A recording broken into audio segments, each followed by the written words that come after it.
You break through the shell and your body is already moving like a machine pushed past its limit. Your heart is racing faster than most creatures could survive. You are smaller than a thumb, lighter than almost anything that looks alive. Your eyes are closed. Your neck is weak. Your whole world is a tiny nest, a warm body, and a mouth that opens before you understand why beside you is another egg. It should be your sibling. It should crack open too. But it does not. It sits there quietly while you move and breathe and beg for food. Your mother made this nest before you ever existed. She stitched it together with plant fibers and spider silk because spider silk can stretch as you grow. That sounds gentle. It is not. It is engineering. It is preparation. It is a survival system built by a bird that cannot afford to waste time. She feeds you, then leaves again. She does not stay to comfort you. She cannot guard you all day. She cannot explain the world. She has to keep moving because her own body is also burning through energy every second. You are alive because she returns. You are in danger because she must leave. For now, you are warm. You are fed. You are hidden in a nest that moves slightly with the branch. You have no idea that being a hummingbird means living every day on the edge of running out. A few weeks pass, and the truth arrives. Hunger is not a problem that visits you. Hunger is the place where you live. It is there when you wake. It is there after you eat. It waits behind every wing beat. Your body is so small and so fast that it burns fuel at a terrifying rate. Every few minutes you need more. Nectar, tiny insects. Anything your body can turn into energy. Miss too many meals and your body begins taking itself apart. Muscle becomes fuel. Stored energy disappears. The system starts eating the machine just to keep the machine alive. You do not understand metabolism. You do not know numbers. You only know the command. Open your mouth, call for food. Swallow, wait, need more. Then the lesson changes. Your mother does not teach with words. She shows you. She hovers near a flower. She pulls back. She hovers again. Her wings blur into something almost invisible. Her body hangs in the air like gravity forgot her. You try to copy her. You miss the flower. Your bill bumps the petals. You wobble, correct yourself, and try again. You miss again. For a creature built for precision, your first attempts are embarrassing. But embarrassment does not matter. Hunger does. At last, your bill finds the center of the flower. Nectar touches your tongue. For one small moment, the pressure inside you softens. Then it returns. That is the rule. Relief is real, but it is short. One flower is never enough. When you finally fly properly, it feels impossible. You are not just flapping. Your wings move in a pattern that lets you hover, reverse, rise, drop, and freeze in midair. You can hold yourself in front of a flower with unbelievable control.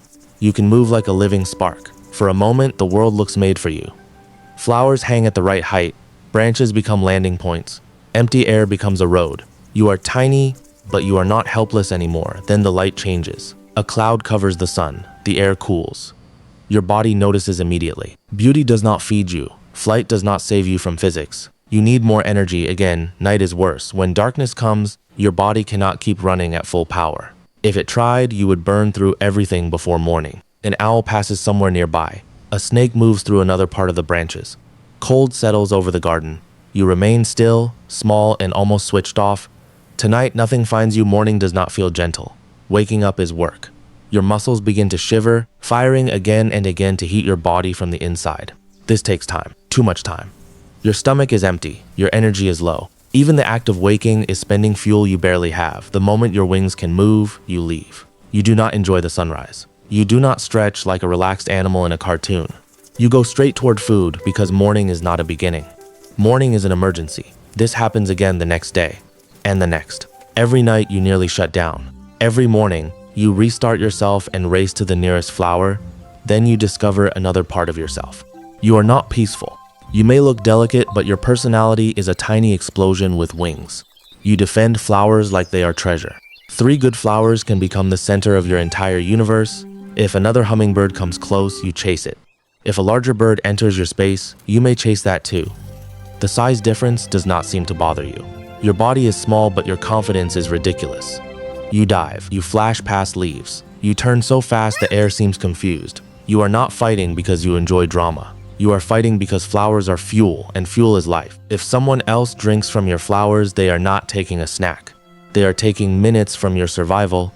You are running a route through the garden with the seriousness of a creature that cannot afford mistakes. And that is the problem. You trust the route. There is a flower you have visited again and again. The stem beside it has looked normal all morning. A shape sits there, still and thin, part of the plant until it is not. You have passed it many times. It has not moved. That is why it works.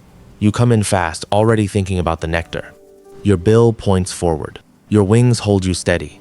You are exactly where you meant to be. Then the stem attacks. The mantis grabs you before your body can turn speed into escape. You beat your wings harder. These are wings that can hold you in place against the air. Wings that can carry you backward. Wings that can make bigger animals look slow. But the mantis has done the one thing you are terrible at. It waited. It spent hours being nothing. No panic, no hunger-driven rush, no wasted movement. Just patience folded into the shape of a trap. You struggle. The flower is right there. Your territory is right there. The route that kept you alive has led you into danger. Some hummingbirds escape. Some do not. Nature does not pause to explain which one you will be. It simply continues. The flowers refill. Other birds keep feeding. If you get away, you land far from the stem. Your chest moves hard. The mantis is still there, already calm again, as if nothing unusual happened. The flower is still valuable. The danger is still beside it. Tomorrow, you may have to decide whether hunger is worth the risk. This is what being a hummingbird really means. You are brilliant at impossible things. You can hover with astonishing control. You can remember feeding routes. You can survive nights by lowering your body into a near-dead state. You can cross distances that make no sense for something so small. And still, everything is close.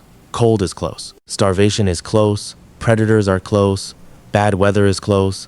Your whole life is a narrow path between needing too much and having too little. Then the year changes. By late summer, something inside you shifts. Your body begins preparing before your mind understands why. You feed harder. You chase more. You visit flowers and catch insects with desperate purpose. Fat builds under your skin. Your weight rises. For most small animals, extra weight is a burden. For you, it becomes the difference between crossing and vanishing. You reach the coast and the land ends. Ahead is open water. No trees, no flowers, no safe branch, no place to stop. You have never measured distance. You do not know what hundreds of miles mean. You only feel the command that has been written into your body by generations before you. So you lift into the air and leave land behind. The crossing is brutal. Every wing beat spends what you stored. Every hour makes you lighter. Beneath you is water, and water is not a resting place. If you fall, the journey ends. If the wind turns against you, the journey may end. If a storm grows in the wrong place, the journey may end. You do not understand odds. You do not know maps. You only keep flying. Some birds do not finish. They are not lazy. They are not failures. Sometimes the weather is simply stronger than the body. Sometimes the distance asks for more than a creature has left. People working far offshore sometimes find exhausted hummingbirds landing on rails and platforms. Tiny bodies pause in the middle of nowhere. Some are offered sugar water, some drink and rise again, some cannot. For a bird that weighs almost nothing, the ocean is not scenery. It is a test with no sympathy. If you reach land, you do not celebrate. You do not sit still and admire the miracle. Your body gives you the same first instruction it always gives thine food. That is the strange greatness of you. You are one of the smallest birds on earth, yet your life is built from extremes. Extreme hunger, extreme flight, extreme cold survival, extreme memory, extreme aggression, extreme risk. There are hundreds of hummingbird species and they all belong to the Americas. This side of the world became their stage, and evolution kept making them smaller, faster, brighter, and more demanding. Some are barely larger than insects. Some travel astonishing distances. Some live only a few years. A few survive long enough to seem almost impossible. A ruby-throated hummingbird that lives many years may cross the Gulf again and again. Each time, the same coast, the same open water, the same body, older now, still answering the same signal. It does not know it is impressive. It does not count the crossings. It does not understand records. It only knows the season has changed. The body is ready, the land has ended, the air is open. And once again, something inside says go, so you go.